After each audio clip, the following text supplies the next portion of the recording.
You know how they say a single image can tell a whole story? To an extent, I agree with that. I think that's true. But the thing is that there's a difference between telling a story and telling the whole story. And most images only have the ability to tell one story or one side of the whole story.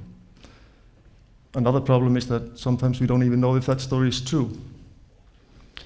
But the thing is that an image or a photograph has the ability to plant a seed in our minds. And that seed can be grown and fertilized by other similar images that collectively shape the way we feel about something. Now, for the last almost 30 years, I have been involved in search and rescue as a volunteer and as a professional. Now, about 5 years ago, I turned the page and became a professional photographer. And while I shoot anything from bags of dog food to the Northern Lights for a living, I like to think that I specialize in a combination of my two lifelong passions, which is photography and search and rescue. I call it emergency photography. And one of my clients is ISAR, which is the Icelandic Association for Search and Rescue. Now, as an organization of volunteers, they rely heavily upon public donations, and so showing the work that they do is absolutely critical for them. Now, some of that can be shot during actual operations. A lot of it can be shot during training and exercises. But due to the nature of it, some of it simply needs to be recreated or staged in order to properly describe the conditions and the work that these people are doing, and also to protect all the people involved. So while you look at some of those images, I want you to try and imagine if they are true or not, how they make you feel. Are these images taken during an actual operation? Or is it even during training? Or do you think that some of them might actually be staged? So, how do they make you feel? What are you thinking about those people and the work that they are doing? I have a feeling that some of you might be thinking something like, those are pretty tough people. Or even something like, those conditions are pretty cruel, or even, boy, am I glad that I don't have to be out there and there's somebody else who wants to do it. And the fact is, that's kind of what I wanted you to think. That's how I selected those images. And what's even more, that's what I had in mind when I photographed some of them. And if we take that even further, that's what I staged some of them to do. So then the question becomes, are these images true or not? And if they are true, do they tell the whole story? Well, to me, they are all true in their own way. The ones taken during actual operations and training definitely are true.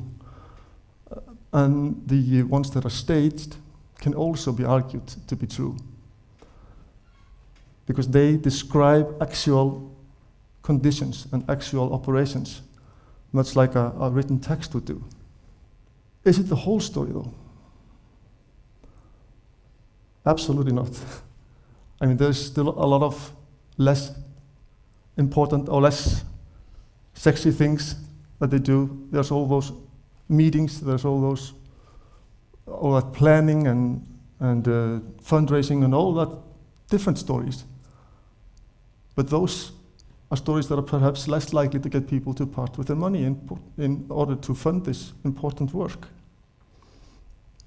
So my point is that by the way we photograph and by the way we select and edit the images, we can affect the way people feel about something. And we can focus people's attention on something.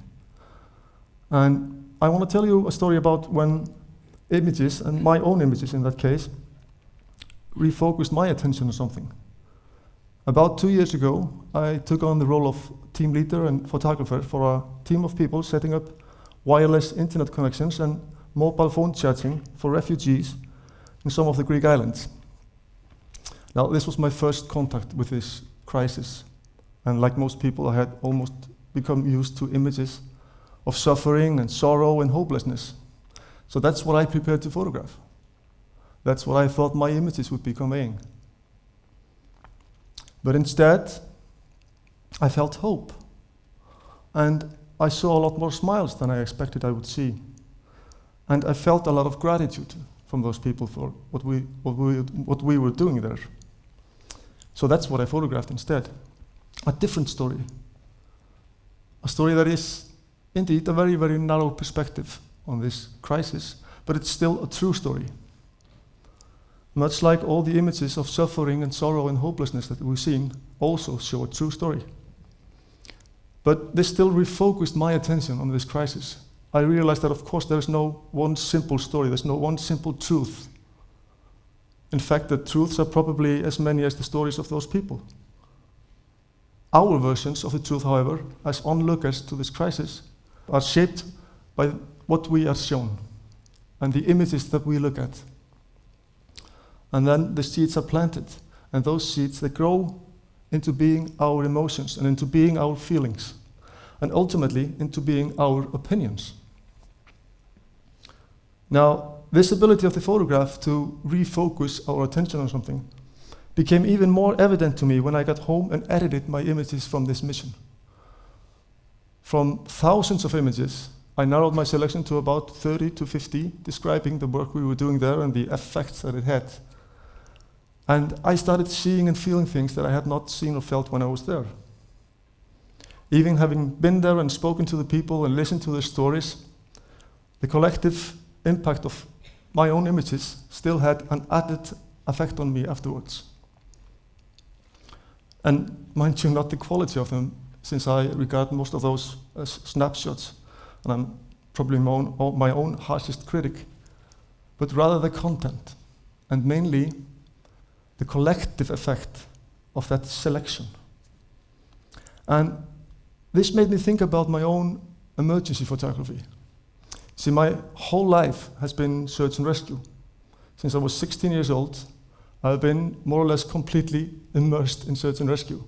It's been my hobby, my profession, and pretty much my life, and borderlining on obsession at times.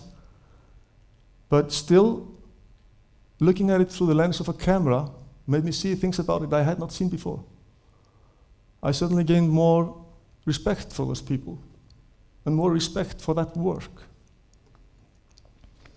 So while I do think and I do believe that without my background in search and rescue, my photographs of it would definitely not be the same. But that's kind of a given. We know that the insider perspective is always beneficial for a photographer. What I did not expect, however, and what is the surprise, is that it's also the other way around. That is, photography now affected the way I saw search and rescue, even though it's been my whole life. So that's when I realized that for me, that's probably the true power of the photograph. To focus our attention, and then sometimes refocus it on the way we see the world around us. Thank you.